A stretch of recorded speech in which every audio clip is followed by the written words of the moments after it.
अरे पाकिस्तान वालों, 1965 के तुम्हारी हार की निशानी आज भी धर्मशाला के वॉर मेमोरियल में खड़ी है, जो चीख चीख कर तुम्हारी कायरता को दर्शाती है।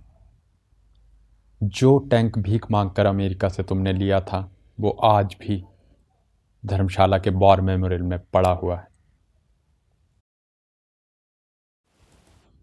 दोस्तों, आज का ब्लॉग बहुत ही देशभक्ति से भरा हुआ होने वाला है। दोस्तों, मैं आज आपको ले जाने वाला हूँ वॉर मेमोरियल धर्मशाला में। दोस्तों, ये जो जगह है ये धर्मशाला के एंट्री पॉइंट के पास ही स्थित है।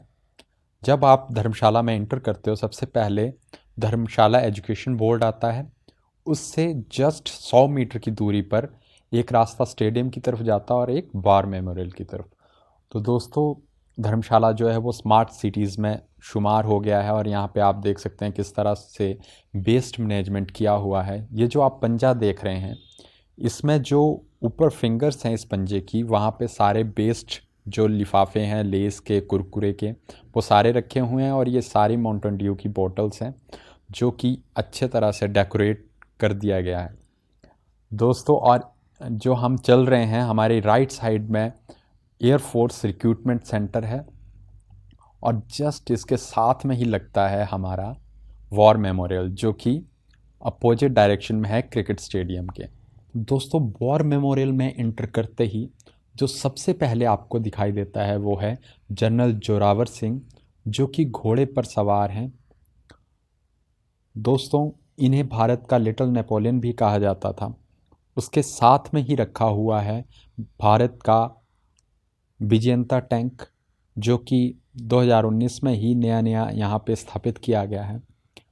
और राइट साइड जब आप देखोगे तो आपको दिखाई देगा मिलिट्री गन तोहफें, जो कि बुलेट प्रूफ शील्ड से लैस हैं। दोस्तों, जैसे ही आप गेट से एंटर करते हो, सामने आपको दिखाई देता है भारत का लाइट फाइटर एयरक्राफ्ट जीनेट, जिसने 1965 के युद्ध में बहुत ही अपनी अच्छी भूमिका निभाई थी। ये ट्रेनिंग से लेकर और युद्ध क्षेत्र में हमेशा ही भारत का बहुत ही अभिन्न अंग रहा है। और भाई, जैसे ही आप राइट तरफ घूमते हो ना, तो आपको दिखाई देता है 1965 में इंडिया की जीत और पाकिस्तान की हार की निशानी ये M47 फैंटन, जो कि पाकिस्तान ने अमेरिका से भीख में मांगा था और आज वॉर मेमोरियल धर्मशाला में खड़ा है, जिस पर बच्चे कूद कूद कर खेलते हैं। दोस्तों, आप अगर ध्यान से देखो, सामने से इतना डैमेज्ड ये टैंक नहीं दिखता है, लेकिन जब आप साइड में देखोगे तो एंड टैंक मिसाइल्स हैं इंडिया की, उन्होंने पूरी तरह से इसकी चेन वगैरह पूरी तरह से डैमेज कर दी थी। और दोस्तों, कुछ स्पेसिफिकेशन मैं आपको दिखाता हूँ 1965 के युद्ध की। तो ये युद्ध इंडिया ने जीता था। लगभग 1920 स्क्वायर मीटर की टेरिटरी जो इंडिया ने ऑक्यूपाई की थी, और 262 जो इंडियन सैनिक थे वो शहीद हुए थे, जबकि 5800 पाकिस्तानी सैनिक जो है वो मारे गए थे। और लगभग ऐसे 450 टैंक या फिर इंडिया ने डिस्ट्रॉय किए थे या फिर उनको कैप्चर कर लिया था। तो दोस्तों, उन 450 में से एक टैंक ये भी है। दोस्तों, अब चलते हैं नीचे। आप रास्ता देख सकते हैं कितना सुंदर है, और जंगल के बीच में बसा हुआ ये जगह बहुत ही शांति देती है और बहुत आपको प्राउड फील करवाती है अपने देश के प्रति। बहुत सारे लोग इस कोरोना काल में भी यहाँ पे आए हुए हैं शहीदों को नमन करने के लिए।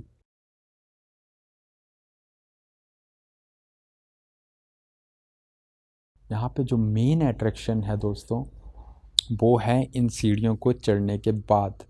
तो चलिए दोस्तों, अभी हम सीढ़ियाँ चढ़ते हैं और इन सीढ़ियों के बाद आपको दिखाता हूँ मैं बहुत ही अट्रैक्टिव एक जगह, जो कि बिल्कुल इस वॉर मेमोरियल के सेंटर में स्थित है। दोस्तों, ये जो बोर्ड्स आप देख रहे हैं, ये 60 डिग्री पे लगे हुए हैं। ऐसे 3 बोर्ड्स हैं, लेकिन सामने से आपको सिर्फ 2 बोर्ड्स दिख रहे होंगे।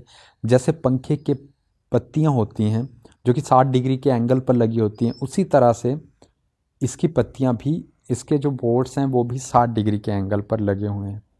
इन पर कुछ सैनिक सुनहरे अक्षरों से शहीदों के नाम उकेर रहे हैं। और दोस्तों ये आप देख सकते हैं 50 मिलीमीटर का एक गन। और दोस्तों ये ज्योति, दोस्तों बहुत ही सुंदर नज़ारा जो है वो यहाँ से दिखता है। दोस्तों ये देख सकते हो आप शिप। इस वॉर मेमोरियल में थल, जल और वायु सेना तीनों को याद किया गया है। तीनों की कुछ ना कुछ आकृतियाँ यहाँ पे रखी हुई हैं। दोस्तों अब पूरी की पूरी शिप तो यहाँ पे नहीं रख सकते थे, इसीलिए शिप के मॉडल्स यहाँ पे रखे हुए हैं। दोस्तों यहाँ आके देशभक्ति जागना स्वाभाविक है। उन सारे वीर सैनिकों को नमन जिन्होंने देश के लिए कुर्बानी दी है। गाइस, आपने भी कई बार ऐसा अनुभव किया होगा। कई बार ऐसी जगहें आपको मिल जाती हैं जहाँ से बाहर जाने का आपका मन नहीं करता है।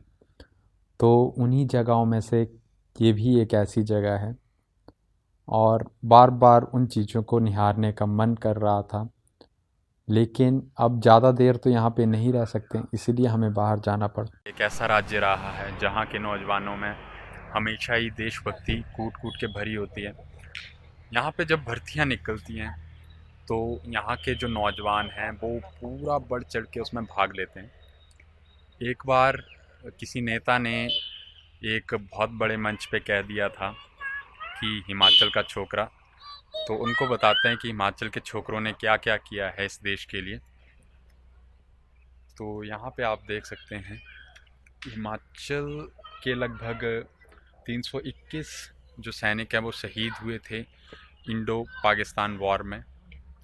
और इतना छोटा सा राज्य होने के बावजूद यहाँ पे जब भी माँ भारती ने बलिदान मांगा है, यहाँ से वीरों की कमी नहीं हुई है। इस धरती ने बहुत सारे वीरों को जन्म दिया है और आप देख सकते हैं कितने सारे वीर जो हैं वो हिमाचल से उन्होंने शहादत की है। कैप्टन विक्रम बत्रा जो कि हम सब लोगों की प्रेरणा है और हमारे हिमाचल की शान।